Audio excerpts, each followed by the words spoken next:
Tonight, our exclusive look into Doge. Elon Musk was nice enough to invite us into the Eisenhower building last night to sit in on his weekly 10 p.m. Doge meeting. Yeah, they usually meet at 10 o'clock. I'm almost in bed by then. We met the whole crew, even big balls, and they showed us how Doge really gets done.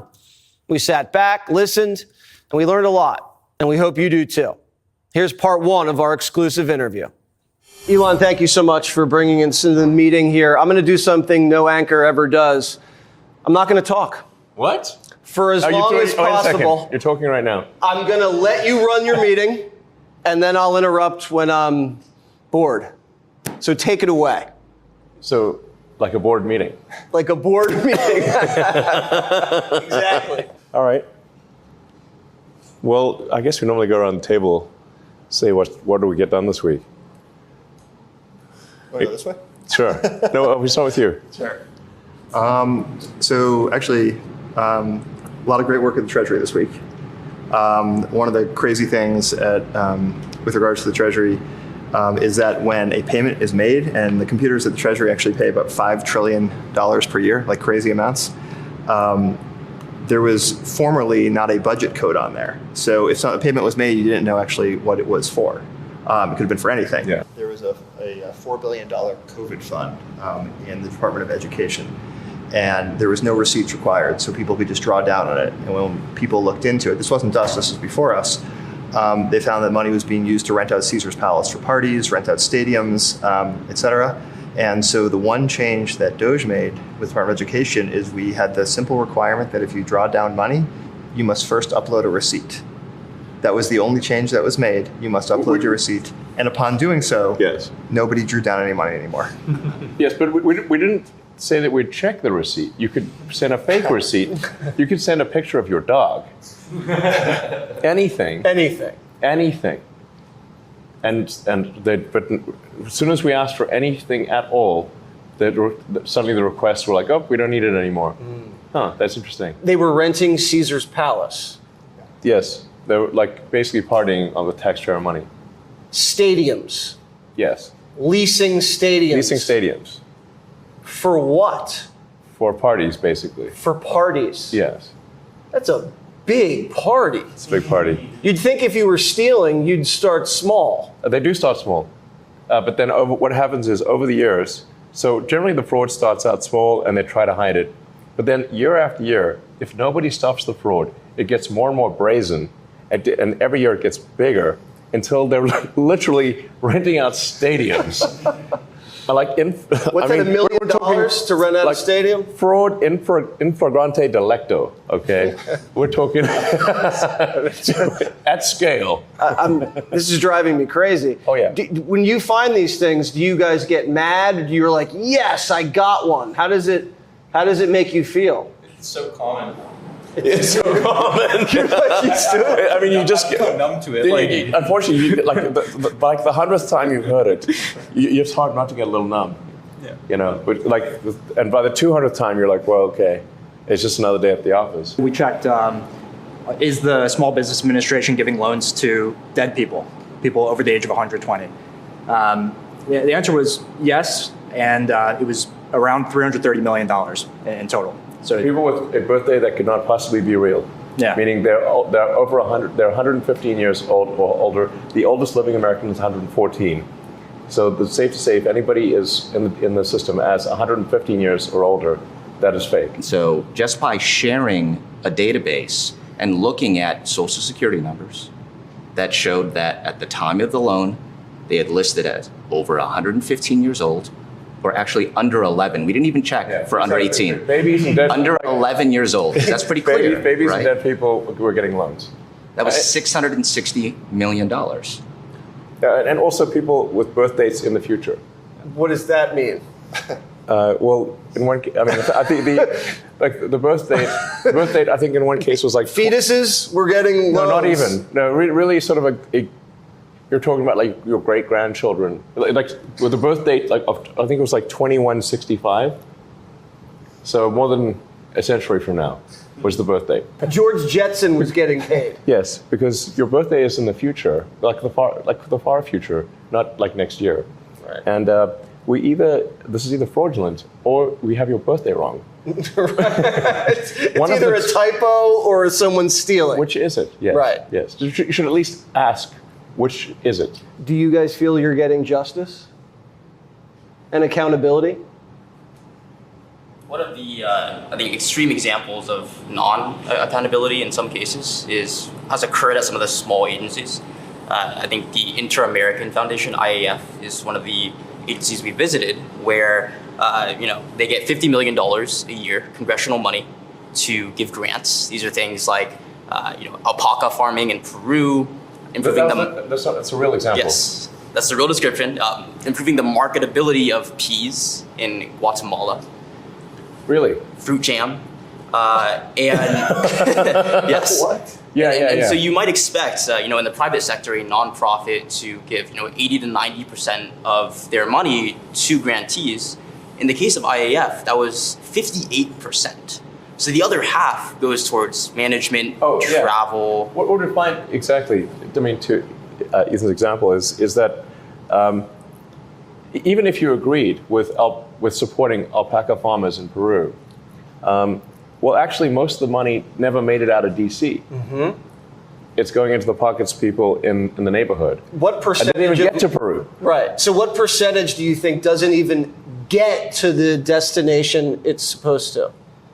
I believe the GAO estimate, so this is not our estimate, I believe it was on the order of only 10 to 15 cents on the dollar actually gets to the end recipient, whether you agree with that cause or not. So they're just stealing the money before it even gets anywhere. There's layers of stealing. So there's the first layer of stealing, second layer of stealing, third layer of stealing. Subcontractor, You start peeling the onion. Yeah, exactly. Contractor, subcontractor. It's like peeling an onion. And then maybe, and sometimes it's zero. Just flat, you get to the bottom of the onion, there's nothing there. So maybe no one got a sex change in Guatemala. It's possible that no one got a sex change in Guatemala. I overheard a contractor tell one of her colleagues to falsify billable hours by creating a PowerPoint to mask a delay in the onboarding process in front of me. And this is like hour zero at this agency.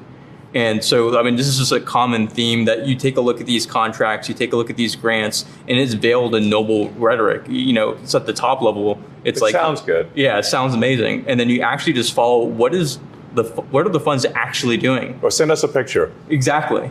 And the send us a picture request is incredibly good. Like Pixar, it didn't happen. And then they're like, and it wouldn't be that hard to just, frankly, they could search for some fake pics on the internet or get AI to generate the pics, but they don't even bother doing that. So you caught them cold billing fraud. Oh, I caught them, her advising her colleague to do this because it takes a few days to onboard. So that is being investigated right now. Yeah, I mean, generally, like these programs, these grants are going to be like along the lines of save the baby pandas. And it's like, well, of course, who wouldn't want to save the baby pandas? And in some cases, they've got a show panda, which they will trot out for special occasions. In a lot of cases, they don't even have a show panda. No panda. There's not even one panda, because we asked for pictures, and we don't even get one panda. And it's like, well, that's a lot. What does $1 billion get you? Does it not even get you one panda? You really want to see a baby panda?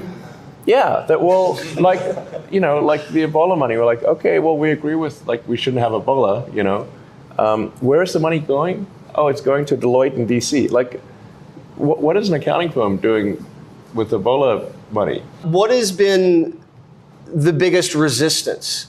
Is there one agency, is there one department that when you guys walk in, they all start fighting you, start hiding Wait, I thought things? you weren't going to talk. I'm sorry. But I guess you can answer that question. Sure. I mean, yes, we've certainly had some battles. Battles. Yeah. I mean, who should talk about Yusuf? Nate. Yeah. Okay. Yeah. So Jesse, there's an agency, a small agency called the United States Institute of Peace. It's definitely the agency we had the most fight at. We actually went into the agency and found that they had loaded guns inside of their headquarters. Institute for Peace. I mean, any given company, any given organizational name is going to be kind of be the opposite of the title. Right. Yeah. Yeah, and so it was by far the least peaceful agency that we've worked with, ironically. Of course. Additionally, we found that they were spending money on things like private jets, and they even had a $130,000 contract with a former member of the Taliban. This is real. We don't encounter that at most agencies. Yeah. What was the money going to the Taliban for? So it was a contractor.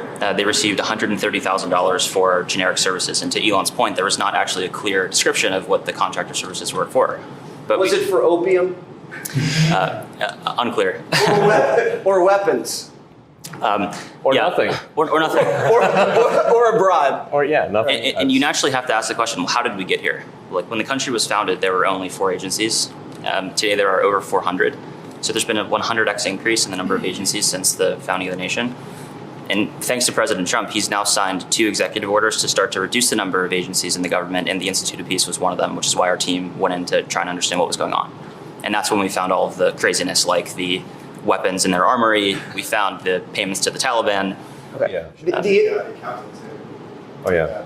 So Try to hide the evidence. Right, so just a few hours after we got into their headquarters, we found that their chief accountant had actually deleted over a terabyte of accounting records from several years. So you'd have to ask the question, well, why would somebody do that? The Doge team, fortunately, was able to recover that data with the help of a few great employees at the Institute of Peace.